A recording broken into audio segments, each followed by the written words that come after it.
मेरे साथ हैं पैक्स चेयरमैन जो पिछले बार भी पैक्स चेयरमैन पद पर ही स्थापित रहे और यहाँ पर जनता ने इन्हें अपना प्यार आशीर्वाद देकर लाया। तो मैं इनसे बात करूँगा कि पैक्स में किसानों को क्या सुविधाएँ दी जाती हैं। सबसे पहले तो आप यहाँ पर जीत के आए तो आपको सभी ग्रामीणों और जितने भी किसान हैं उसकी तरफ से बहुत-बहुत बधाई हो। जी, धन्यवाद। मैं ये जानना चाहता हूँ कि किसान को पैक्स के बारे में मालूम नहीं होता है, पैक्स क्या होता है? लेकिन मैं ये जानना चाहूँगा कि पैक्स में क्या योजनाएँ आने वाली है नए चुनाव के बाद? देखिए पैक्स में मैं तो ये मेरा ये चौथा टर्म है, 3 टर्म मैं पूरा कर चुका हूँ। ये मेरा चौथा टर्म है।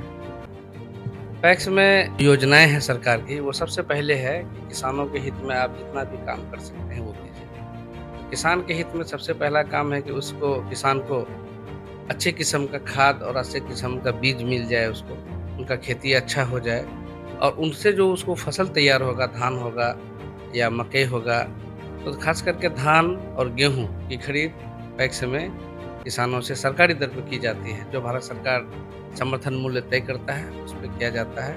और विगत 2009 से मैं चेयरमैन हूँ और विगत 2009 से आज तक, अब तक सरकारी दाम पे यहाँ पर धान और गेहूँ की खरीदारी की जाती है। दूसरा एक योजना है कि आप अपने क्षेत्र में जन वितरण का भी काम कर सकते हैं। तो हमारे पैक्स में जन वितरण का भी काम है, जो आस-पास के लाभुक यहाँ से राशन उठाते हैं। और हमारे यहाँ इसके अलावा गोडाउन का सुविधा है, किसान अपना अनाज जो समय पर नहीं बेच पाते हैं, तो अपने यहाँ हमारे यहाँ स्टॉक करते हैं, हमारे यहाँ रखते हैं गोडाउन में, सरकारी गोदाम में और उसके बाद जब उनको पैसे की ज़रूरत होती है, तो फिर अपना वो फसल को बेचते हैं। और अभी जो एक बहुत अच्छी सरकार के लिए जो मुख्यमंत्री हरित कृषि यंत्र योजना के अंतर्गत हम लोग को कृषि बैंक दिया है, तो उसमें हम लोग के यहाँ ट्रैक्टर है, झाल है, कल्टी है, थ्रेशर है, लेवलर है, लेजर लेवलर है। सारे किसानों को उपयोग करने के लिए सारा यंत्र यहाँ भाड़े पर मिलता है। किसान उचित दर पर उसको यहाँ से लेके जाते हैं। इसके अलावा पैक्स में जो है सीएसपी दिया गया है, हमारे यहाँ भी सीएसपी है और इसमें आप जो है जितने भी किसानों का टिकट है और भी जाति प्रमाण पत्र है, ये सब का ऑनलाइन यहाँ से किया जाता है। अभी ये सारी योजनाएँ चल रहा है। इसके अलावा एक बड़ी पूँजी की योजना है, पेट्रोल पंप वगैरह का है, गैस एजेंसी वगैरह का है, ये सब योजनाएँ भी पैक्स में आया हुआ है। लेकिन अब जो सक्षम पैक्स होगा उसको करेगा। पैक्स में ये एक गरिमामय पद के साथ-साथ एक व्यावसायिक पद भी होता है और व्यावसायिक पद होने के साथ-साथ इसमें अपना पूँजी लगाना पड़ता है।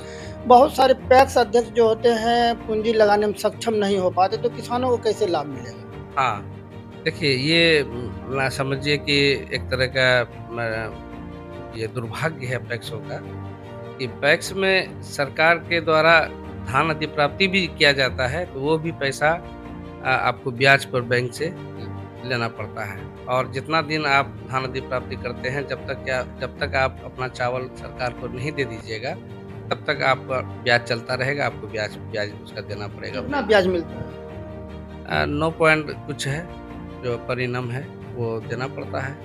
ब्याज ब्याज पे धान खरीदारी होती है। इसके अलावा अगर आपको खाद बेचना है, तो खाद का पैसा भी अपना लगाना है। खाद का पैसा आपको गवर्नमेंट से नहीं मिलती है कि आप ये पैसा लीजिए और खाद ला करके किसान को दीजिए, ऐसी कोई बात नहीं है। अभी जितना भी इस तरह की योजनाएँ हैं, लगभग सब में अपना ही पैसा लगाना पड़ता है। जैसे ये कृषि यंत्र का ट्रैक्टर वगैरह दिया गया है, ये सब्सिडी पर है, आपको किस्त देना पड़ेगा इसका। आपको हर महीने या 6 महीना पर जो किस्त सरकार की बंधी हुई है, वो किस्त से आपको पैसा बैंक में जमा करना है इंटरेस्ट के साथ। तो सिर्फ़ धान अधिप्राप्ति में ही सरकार के द्वारा लोन दिया जाता है, उस पर ब्याज लिया जाता है 9.5% का और जितने भी योजनाएँ आई हुई है, उसमें सारे योजनाओं पर अपना पैसा लगाना पड़ता है। तो यह कहीं न कहीं ऐसा भी कहा जा सकता है कि पैक्स चेयरमैन इसमें ठगा जा रहा है। एकदम 100% पैक्स पैक्स जो अध्यक्ष पद है, ऐसे व्यावसायिक पद ही है ये, सिर्फ़ एक समूह है, एक ग्रुप है, जिसमें आप व्यवसाय करके अपने ग्रुप को लाभान्वित कर सकते हैं। बस यही है, सरकार की तरफ से ऐसी कोई बात नहीं है, कोई पैसा नहीं है या ऐसा कुछ भी नहीं है जो आपको दे दिया, उस पैसे को यूज़ आप कीजिए, ऐसा नहीं। आप जो भी कीजिएगा पैसा लोन पे लेना है या उधार लेना है या अमानत कहीं से लेना है या अपना लगाना है, वो जो भी करना है आपको अपने ही क्षमता से करना पड़ेगा, क्या जो कि पैक्स को सरकार की तरफ से कोई बात नहीं है। और 1 रुपया सरकारी भत्ता भी नहीं है कि सरकार आपको भत्ता दे देगा। यहाँ तक कि जो प्रबंधक की बहाली सरकार किया है, वो भी कह रहा है बहाली वो किया कह रहा है कि पैक्स तनख्वाह देगा। तो पैक्स के अध्यक्ष को यहाँ एक अठन्नी नहीं है, तो वो प्रबंधक को तनख्वाह कहाँ से ला के देगा? इसी वजह से बहुत सारा पैक्स में आज भी प्रबंधक जो है हल्ला कर रहा है। बहाली उसकी हो गई, उसको 1 रुपया खाने के लिए नहीं, वो भी तो देख रहा है कि अध्यक्ष को 1 रुपया नहीं। तो मिलरों को लेकर भी पैक्स अध्यक्ष के साथ कुछ समस्याएं आ रही है सीएमआर को लेकर, इसके बारे में थोड़ा सा और देखिए, यहाँ तो सरकार की एकदम मनमानी है, विभाग की एकदम मनमानी है। जबकि भारत सरकार का ये जो सीएमआर है, ये भारत सरकार का है और ये सीएमआर भारत सरकार में ही जाती है।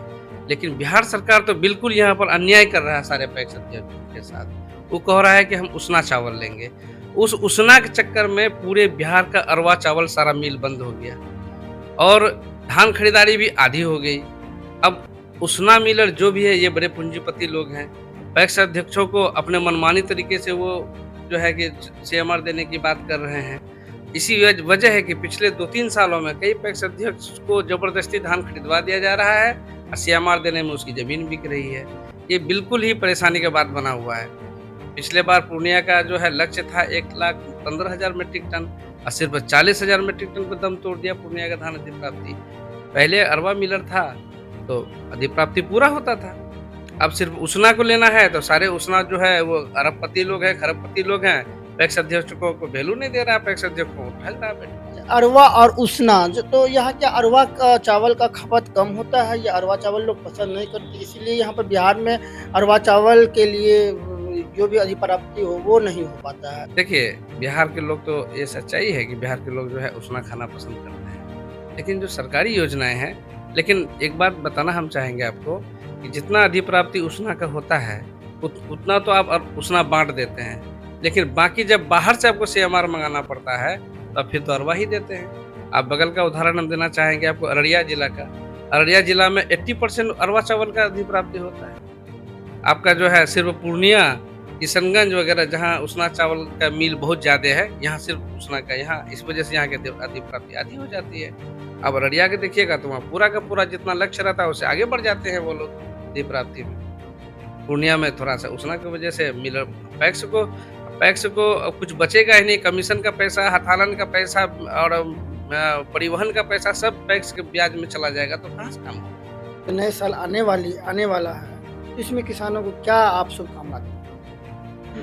मैं सबसे पहले तो टोली पैक्स के सारे जो किसान हैं, पैक्स के सदस्य हैं, जिन्होंने मुझे चौथी बार मौका दिया है, मैं सबको तहे दिल से उनका धन्यवाद देता हूँ, उनका शुक्रिया अदा करता हूँ और मैं उसे ये विश्वास दिलाता हूँ कि मैंने विगत 3 टर्म में 15 सालों से जिस तरह से मैं आपका सेवा किया हूँ, उसका सेवा बढ़ चढ़ के मैं 2024 चौथा टर्म में आपका करूँगा और मैं आपका धान खरीदारी हो, जो भी योजनाएं पैक्स के अंदर है, आपको 100% उसमें हमारा सहयोग और मदद मिलेगा।